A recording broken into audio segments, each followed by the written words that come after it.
السلام علیکم۔ گھر کیسے ٹوٹتا ہے؟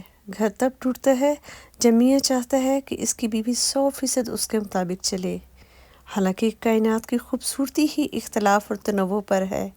دو جڑواں انسانوں کا مزاج بھی نہیں ملتا۔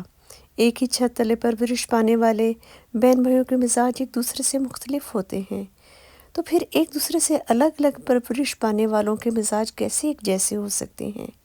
تو کامیاب زندگی کے لیے ایک دوسرے کی عزت کرنا، محبت کرنا، درگزر کرنا اور ایک دوسرے کی پرواہ کر کے اپنے گھر کو گل و گلزار بنایا جاتا ہے، اور یہ سب روزانہ کی بیس پر کرنے کی ضرورت ہوتی ہے، ورنہ رشتے سوکھنا شروع ہو جاتے ہیں۔ 100% ایک دوسرے کے مزاج میں ڈھل جانا ناممکن ہوتا ہے، تو اپنے گولز کو حقیقت کے قریب رکھیں۔ اور کیوں کہا ہے کہ یہ مرد پر ڈیپینڈ کرتا ہے؟ کیونکہ مرد گھر کا سربراہ ہوتا ہے اور اللہ تعالیٰ نے مرد کو حکمران بنایا ہے۔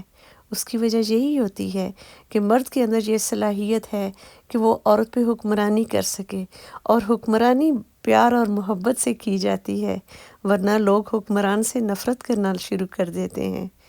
آپ کا اس کے بارے میں کیا خیال ہے؟ نیچے کمنٹ میں ضرور بتائیے۔